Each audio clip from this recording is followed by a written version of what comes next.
नमस्कार बच्चों, आप सभी का हिंदी कक्षा में हार्दिक स्वागत है। जैसा कि आप जानते हैं कि हमने जो अपनी अनिवार्य हिंदी की जो मुख्य पुस्तिका है सृजन, उसके पद्य खंड का अध्ययन की शुरुआत कर चुके हैं, जिसका जो प्रथम अध्याय है संतवाणी, उसका प्रथम पाठ है कबीरदास। उसके परिचय के बारे में हमने जाना था। परिचय के बाद हम इनके साथ दोहे शामिल किए गए हैं, उनकी व्याख्या करेंगे। तो आज मैं आपको ये बताना चाह रहा हूँ कि व्याख्या कैसे करते हैं, कौन कौन से बिंदु उनमें शामिल किए जाते हैं। वैसे व्याख्या करने का जो तरीका है वो आज कक्षा 12 में आप पहली बार नहीं करने वाले हैं। इससे पहले भी आप कक्षा 9, कक्षा 10, कक्षा 11 में व्याख्या कर चुके हैं। फिर भी एक बार हम दोबारा इस बारे में चर्चा कर लेते हैं। व्याख्या करते समय मुख्य रूप से जिन जिन बिंदुओं का हमें ध्यान रखना है, सबसे पहले हमें लिखना है संदर्भ। तो सबसे पहले आपको लिखना है संदर्भ। अब संदर्भ में क्या क्या लिखते हैं? संदर्भ में जो या तो मान लीजिए दोहा है, तो प्रस्तुत जो दोहा है वो संत कवि कबीरदास द्वारा रचित जो रचना मतलब पाठ है उससे उद्धृत है, लिया गया है। और जैसा कि आप जानते हैं, आजकल बोर्ड भी पाठ्य पुस्तक का नाम लिखने के पक्ष में है। तो हमें लिखना है कि प्रस्तुत दोहा हमारी पाठ्य पुस्तक सृजन के पाठ कबीरदास से लिया गया है।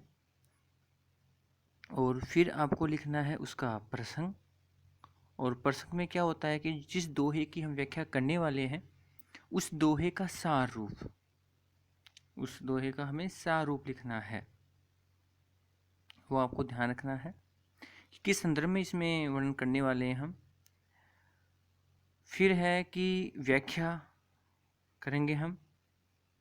व्याख्या में जो हम आपको पढ़ाएंगे उस अनुसार आपको करनी है। फिर लास्ट जो बिंदु आता है वो आता है इसका विशेष का। नाम से स्पष्ट है विशेष। उस व्याख्या में जो विशेष था, जिसमें हमें लिखना होता है उस पद्य या दोहे की जो भाषा है, उसकी शैली है, उसमें जो भी व्याकरणिक दृष्टि से जो भी प्रयोग किया गया है, छंद है, अलंकार है, काव्य गुण है, रस है, किससे संबंधित है, क्या बात वगैरह है, उन सब का हमें उल्लेख करना होता है। और तो इस तरह से हमें पहला जो बिंदु है वो हमें लिखना है उसका संदर्भ। और आपको ये ध्यान रखना है, वैसे आपको पता है ही कि संदर्भ, जैसे हम कबीर के 7 दोहों की व्याख्या करेंगे तो संदर्भ उस कबीर का एक ही होगा, समान ही होगा, तो बार बार संदर्भ लिखने की हमें आवश्यकता नहीं होती है। तो संदर्भ हमें एक बार ही लिखना है। दूसरा जो बिंदु आता है प्रसंग। अब प्रसंग हमें जब जब व्याख्या करेंगे तब तो बार बार लिखना है, जितनी बार व्याख्या करें प्रसंग भी सबका अलग अलग होगा, तो वो आपको ध्यान रखना है, व्याख्या आपको करनी है। और विशेष में है जो, तो वो भी आपको प्रति व्याख्या का अलग अलग ही लिखना है। तो इस तरह से जो व्याख्या है वो किस प्रकार से करनी है।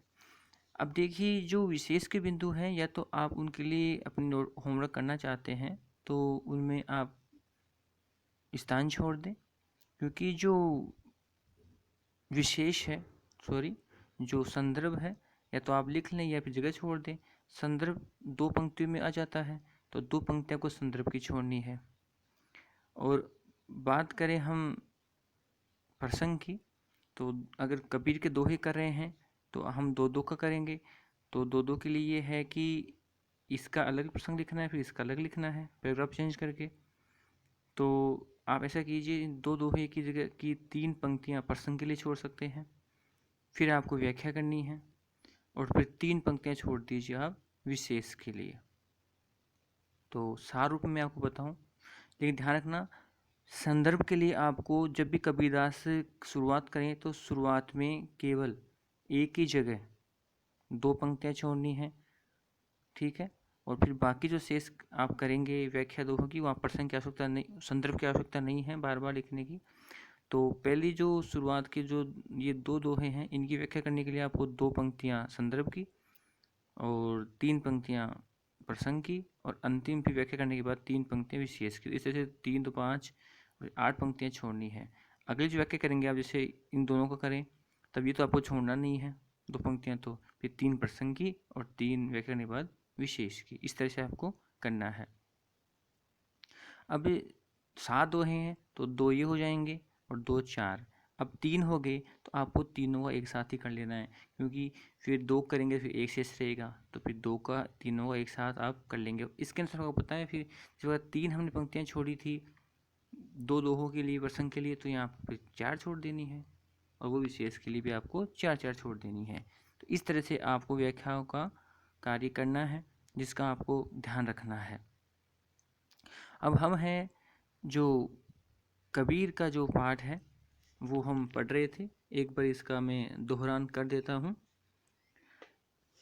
कबीर जी कह रहे हैं मनुष्य को कि हमें त्याग तो ऐसा कीजिए सब कुछ एक ही बार, सब प्रभु का मेरा नहीं निश्चय किए विचार। कि मनुष्य को सब कुछ एक ही बार में यह मन में निश्चय करके उसका त्याग कर देना चाहिए, यह मान कर कि जो कुछ भी मेरे पास है वो सब कुछ ईश्वर का है। मनुष्य को मन में यह स्वीकार करते हुए, निश्चय करते हुए कि मेरे पास जो कुछ है वो ईश्वर का है, और ये सोच करके अपना सब कुछ दान कर देना चाहिए। अर्थात इसमें कबीर ने दान की महत्व को उजागर किया है। दूसरा बड़ा अच्छा दोहा है कि मनुष्य को गुण के महत्व को मानना चाहिए, जानना चाहिए, समझना चाहिए या उन्हें ग्रहण करना चाहिए। वो गुण जो अवगुण हैं उन्हें ग्रहण नहीं करना चाहिए, उन्हें त्याग देना चाहिए, वहीं पर छोड़ देना चाहिए। जिस तरह से हंस जो पक्षी होता है वो क्षीर यानी दूध को तो ग्रहण कर लेता है, और नीर सो त्यागे जाहि, और पानी को छोड़ देता है। यहाँ पर दूध प्रतीक है गुणों का, और नीर या पानी प्रतीक है अवगुणों का। जिस प्रकार से हंस गुण अर्थात दूध को ग्रहण कर लेता है, अवगुण अर्थात पानी को छोड़ देता है, उसी प्रकार हमें भी गुणों को ग्रहण करना है और अवगुणों को त्याग देना चाहिए। आगे है कि छोड़े, जब यहाँ पर कबीर ने स्वयं के लिए कहा कि जब मैंने अपने मन में अभिमान का त्याग किया, अहंकार का त्याग किया, तो मेरा जो जीव है, आत्मा है, वो सुखी हो गई। और अब मेरे बारे में जो किसी को जो भी अच्छा लगे वो कहे, मुझे इसकी कोई परवाह नहीं है, क्योंकि मेरी आत्मा को तो ईश्वर की प्राप्ति हो गई है।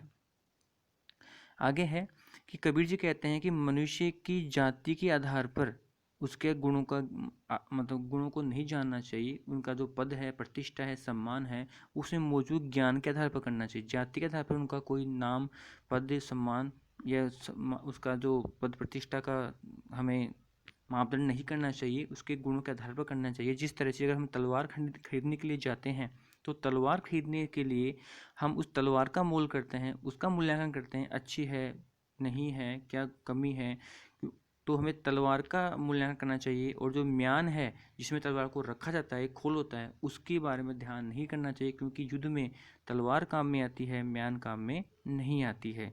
इसलिए सज्जन व्यक्ति की जो पहचान है वो गुणों के आधार पर होनी चाहिए, न कि जाति के आधार पर। अगला है कि संगत कीजिए साधु की। मनुष्य को हमेशा सज्जन व्यक्तियों की संगति करनी चाहिए, क्योंकि वो कभी भी व्यर्थ नहीं जाती है, निष्फल नहीं जाती है। जिस तरह से लोहा पारस पत्थर के संपर्क में आने से वो भी उसी के समान तो सोना बन जाता है और मूल्यवान बन जाता है। तो संगति अच्छी करने पर वो भी अच्छा बन गया। इसलिए हमेशा मनुष्य को अच्छी संगति ही करनी चाहिए। अगला है कि मनुष्य को आशा रूपी जो सर्पणी है, आशा यानी जो इच्छा है, उस इच्छा रूपी सर्पणी को मार देना चाहिए, मन से निकाल देना चाहिए, क्योंकि इसने पूरे संसार को डस लिया, अपने वश में कर लिया है। और इस आशा रूपी सर्पणी को दूर करने के जो औषध है, जो उपचार है, वो केवल संतुष्टि है, संतोष है। ये गुरु मंत्र विचार और ये एक अचूक उपाय है जो अवश्य ही लागू होता है। कौन सा? कि जब मन में संतुष्टि हो जाएगी तो तृष्णा या इच्छा रूपी जो सर्पणी है वो मनुष्य के मन में कभी भी हावी नहीं हो सकती। अंत वाला है इसका कि कौवे की वाणी को कोई पसंद नहीं करता है और कोयल की वाणी को सब पसंद करते हैं। तो यहाँ